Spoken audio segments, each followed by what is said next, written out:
Hello kabayan, magandang araw kabayan at magandang gabi kabayan. So, yan ang gagawin natin, Mazda 3. So, mag-remove tayo ng bumper. So, ang tutorial natin ngayon, paano tanggalin yung bumper. Tanggalin yung bumper kabayan, kailangan tanggalin natin yung tail light.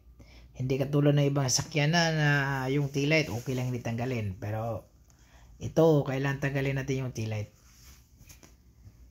Ayan, so hindi ko pala natanggal yun. Bali, fast forward lang yun siya kabayan. Ito ngayon, ito yan. Ito yung bangga kabayan. Pumasok talaga yung gitna. So, ang trabaho talaga niyan, palit panel.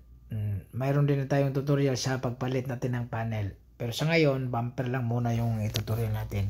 So, number 8 yan siya kabayan. Yan, clip. Tapos yan, number 8, tinanggal natin yung 8mm sa kabila. Tingnan natin sa kabila. 8 yan, pag sa baba. Yan, 8 siya kabayan. Tapos sa gilid mayroon siyang 8 din sa taas.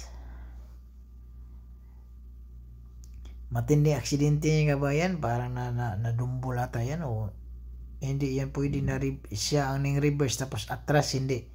Yung aksidente na yan siya ang didumbol kasi malakas talaga yung impact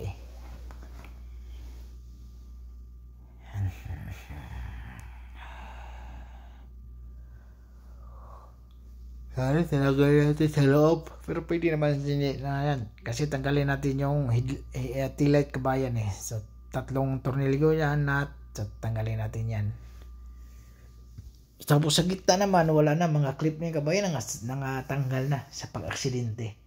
Yan, kabila. Tanggal na yung kabilang tail light. Tapos kabila naman. So, pagtanggal pa lang tail light kabayan, paluin mo lang yung sa loob, yung tornilyo sa loob. Yung pinaka bracket niya, paluin mo.